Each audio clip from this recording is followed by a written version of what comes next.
Guys, आप लोगों ने कभी ये सोचा है कि कभी कभार ऐसी बहुत सी सुंदर जगह होती हैं या घर कह लो, वो जगह सुंदर तो बहुत होगी पर उनके ना आसपास कोई रह रहा होएगा और ना ही उस जगह पे कोई रहना चाहता होएगा। अगर उस जगह पे कोई रहना भी चाहता है, पहली बात तो कोई रहना नहीं चाहेगा। अगर कोई उसका जो ओनर है वो चोरी छुपके इस चीज़ों को बेच भी दे तो हम जैसे जो लोग होते हैं उन चीज़ों को, कोई भी हम जैसे कोई भी मान लो, अगर कोई आलीशान बंगला हमें कोई सस्ती सी चीज़ों में मिले तो कौन नहीं लेगा, कोई भी ले लेगा।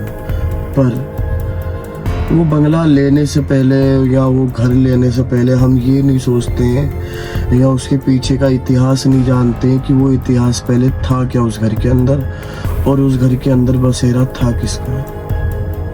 जी हाँ, आज हम ऐसी कुछ स्टोरी के बारे में बात करने वाले हैं। वो लोग जो ऐसे खाली बंगले में रहने गए और उनके संग जो जो हुआ, हर दिन हुआ, शायद वो असहनीय था। और जो जो हुआ, अगर आप ये मेरी स्टोरी रात में बैठ के देख रहे हो या रात में देख रहे हो कि, तो भाई सोने नहीं देगी ये स्टोरी, इतनी डरावनी है। जी हाँ, तो स्टोरी की शुरुआत करते हैं। तो बात स्टार्ट होती है छत्तीसगढ़ के कनकर ज़िले से। कनकर ज़िले के पास एक पुराना बंगला था, लोग इसे काला बंगला भी कहते थे। ये स्टोरी लगभग 1995 के आसपास के समय से बताई गई है। वो लोग उस बंगले को काला बंगला भी कहते थे। जो भी उस बंगले को जानता था या उस बंगले के बारे में पहचानता था, लोग उस बंगले में रहना तो दूर, उसके आसपास भटकने से भी उन्हें ऐसा डर लगता था या ऐसा खौफनाक बन गया था वो बंगला उन लोगों के लिए, वो शायद उसके आसपास भटकना भी ना चाहे। पर ये जो नया अफसर आया था ना, क्योंकि वहाँ के जो स्थानीय लोगों का मानना है, यहाँ पहले आज़ादी से पहले एक अंग्रेजी अफसर अपने परिवार के साथ रहता था, पर जब से हमारे देश को आज़ादी मिली, अंग्रेज तो जा चुके थे, तो अंग्रेजों के जाने के बाद से ही वो बंगला लंबे समय तक के लिए खाली पड़ा रहा और ना तो वहाँ कोई बंदा रहने आया और ना ही बंदी की जात। तो जैसे जैसे करके समय बीतता गया, समय बीतने के साथ साथ कोई नया अफसर आया था, PWD करके, मेरे को नहीं पता क्या वो पोस्ट रहती है, आप स्टोरी पे जान दो। एक सरकारी कर्मचारी आया था अपने परिवार के साथ रहने। उसे सरकारी आवास के तहत जो ट्रांसफ़र वगैरह होते हैं, उसकी वजह से उन लोगों को ये घर मिला था रहने के लिए। तो वो सरकारी कर्मचारी आया था, तो घर देख के तो और उसका परिवार काफ़ी खुश हो गए। उन्हें लंबी लंबी छतें, लकड़ी की खिड़कियाँ, बढ़िया बगीचा, बढ़िया पेड़ पौधे, उन्हें तो ऐसा कुछ लगा नहीं। पूरा परिवार उसका खुश था, सरकारी कर्मचारी का। पर वहाँ रहने से पहले वहाँ के स्थानीय लोगों ने उसे चेतावनी दी थी कि साहब, यहाँ मत रहना, यहाँ पे एक अजीब सी घटनाएं होती हैं और हर रात होती हैं, आप नहीं रह पाओगे। यहाँ जो गया वो यहाँ तो जिंदा नहीं आया इस बंगले के अंदर जो रहने गया, और यहाँ तो उसे अगले ही दिन रातों रात घर छोड़कर जाना पड़ा। तो सरकारी कर्मचारी कहता है, मैं नहीं मानता। वो इन सब चीज़ों को लाइटली ले जाता है कि ऐसी तो चीज़ें कुछ होती ही नहीं है, हंसी में कि ऐसी, मैं नहीं मानता ऐसी वैसी चीज़ों को, तो हंसी में टाल देता है। सरकारी कर्मचारी और उसके बच्चे काफ़ी पहली रात तो खुश हो रहते हैं, उन्हें के साथ कुछ नहीं होता। जैसे दूसरी रात की जो आधी रात बीतती है ना, ये आत्मा अपना रंग दिखाना शुरू कर देती है। तो रात होते के साथ ही उसकी बीवी को ना जंजीर खिसकने की आवाज़ सुनाई दी बरामदे में से। वो पहली बार तो ठीक है कि चलो कुछ ही नहीं होगा। दूसरी बार जब सुनाई दी ना, वो डर के चौंक गई कि ये था क्या, बाहर तो कोई नहीं है। उसका पति भी इतनी देर में उठता हैगा, तो पति सोचता है कि शायद कोई चौकीदार वगैरह होगा जो आ गया होगा रात में। पर वो कहता है चलो फिर भी एक बार उठ के देख लेते हैं। घबराते घबराते हल्का बाहर जाता है। जब वो बाहर देखते हैं तो उसे कोई नहीं दिखता, एकदम खाली बरामदा दिखता है। तो बढ़िया रिलैक्स हो जाता है कि चलो कुछ ही नहीं है। तो फिर आके तसल्ली दे देता है कि ऐसे से कुछ नहीं था, आप आराम से सो जाओ, मैं देख आया वहाँ पे कोई भी नहीं है। सो जाते हैं। कुछ ही घंटों बाद ऐसा लगता है कि किसी ने खिड़की पे दस्तक दी, ठक ठक ठक ठक। भाई साहब उसकी पत्नी कहते हैं यहाँ सच में कुछ है, ऐसी है जो कुछ दिखाई नहीं दे रहा है। वो फिर खड़ी हो जाती है, फिर कहती है कि नहीं तुम नहीं मान रहे हो, यहाँ कुछ है, देख क्या हो। पति कहता है कुछ नहीं है। फिर वो फिर उठ जाता है। फिर जब खिड़की की तरफ दौड़ते हुए देखता है, वो पता है क्या देखता है? क्या देखता है पता है? उस खिड़की पे खून के निशान थे। किसी ने ऐसे खून के हाथ छपे हुए हैं उस खिड़की पे। जो इतना सुनने के बाद, इतना देखने के बाद, पत्नी सुनने के बाद जो घबराती है, पति जो देख के आता है, दोनों की हब्बी तब्बी खुल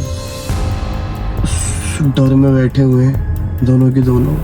जैसे तैसे करके दिन की शुरुआत होती है, दिन निकलता है। दिन होते के साथ ही उसका जो कर्मचारी का जो बच्चा होता है, वो अपने पापा से कहता है कि पापा मेरे को ना वो बुलाता है। तो कौन? कहते पापा मेरे को ना वो चाचा बुलाते हैं कि आओ बगीचे में खेलते हैं, आओ बाग में खेलने चलते हैं, आ जाओ। भाई ये सुनते के साथ ही जो उनका जो रात का डर था वो फिर उठ जाता है। फिर रूबरू हो जाता है कि रात में तो ये सब हुआ और सुबह ये बात क्या कर रहा है। उसका पापा अपने बच्चे से पूछता है कि बेटा कौन दिखता है, कौन है, क्या है, कैसा दिखता है वो आदमी? कि पापा एक लंबी सी टोपी पहने हुए और हाथों में जंजीर लेकर के वो घूमता है, मेरे को बुलाता है कि आओ खेलते हैं। इतना सुनने के बाद जो टेंशन में चीजें जो आ जाती हैं, फिर पता है वो कहता है कि चलो छोड़ो, आज नहीं तो कल हम यहाँ से चले ही जाएंगे, बहम होएगा। ये बातें बोल के अपने बच्चे को टाल देता है कि हम तो डरे हुए हैं, बच्चा ना डर जाए। बहम ऐसे करके बच्चे कहता है नहीं नहीं बच्चे आपका बहम होएगा, कोई बात नहीं। रात कहा था ना, हर रात कुछ नया होता है। रात होते के साथ ही जब दोनों पति पत्नी सो रहे होते, पति ऐसा किचन में पानी वानी लेने चला जाता है। रात का टाइम प्यास सबको लग जाती है।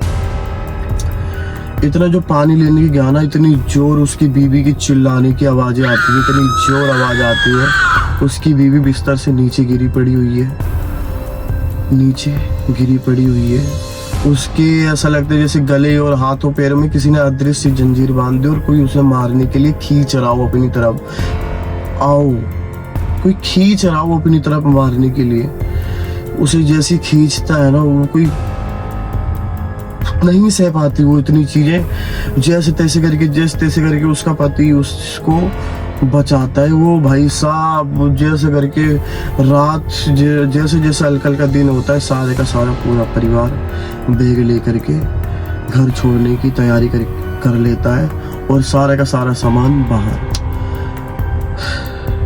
ये इतना बड़ा घटना हुई। फिर उसके बाद गांव वालों से स्टोरी को, जब वो बाहर गए, उनकी जो स्टोरी सुनी कि हाँ हम ऐसे ऐसे रहे, आखिर यहाँ था क्या। फिर गांव वाले पता है क्या कहते, उसको समझाते हैं। कहते कि यहाँ पे आज़ादी से पहले अंग्रेज था, वो अपने कुछ पालतू गुलामों के साथ रहता था। अंग्रेज ना तो उन्हें कुछ खाना पीना खाने के लिए देता था, और खाना पीना तो अलग से छोड़ो, उन्हें मारता होता।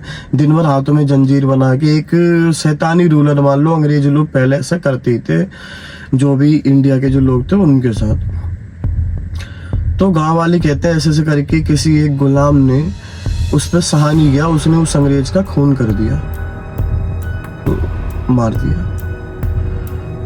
तो इसके बाद से पता है क्या है, अंग्रेज अपने गुलामों की तलाश में रहता है कि कोई उस घर में आए, मेरे को कब एक नया गुलाम मिलेगा और कब मैं अपना खून का बदला लूँगा। जी हाँ। तो गाइस ये स्टोरी ख़त्म होने से पहले मैंने शुरू में कही थी कि तो कही थी भाई गाइस, सबसे पहले तो बात आगे करने से पहले, अगर आपको हॉरर स्टोरी सुनना या हॉरर कहानी सुनना या मिस्टीरियस स्टोरी सुनना पसंद है तो मैं ऐसी नई नई स्टोरी एक दिन छोड़कर एक दिन लाता रहता हूँ अपने चैनल पे। अगर आप लोगों को हॉरर स्टोरी सुनना या जानना पसंद है तो हमारी इस कहानी के चौहान चैनल को सब्सक्राइब करें, लाइक करें और वीडियो में कमेंट करके ज़रूर जाएं। तो गाइस, इस स्टोरी खत्म होने से पहले मैं ये कह रहा था कि आपने ये स्टोरी सुनने से पहले ये ज़रूर जान लिया होगा कि इतिहास जानना कितना ज़रूरी है।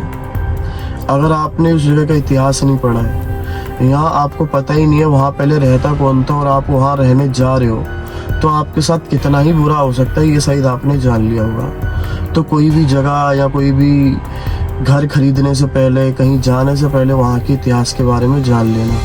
क्या पता वहाँ पे आपका कौन इंतज़ार कर रहा हो। शुक्रिया।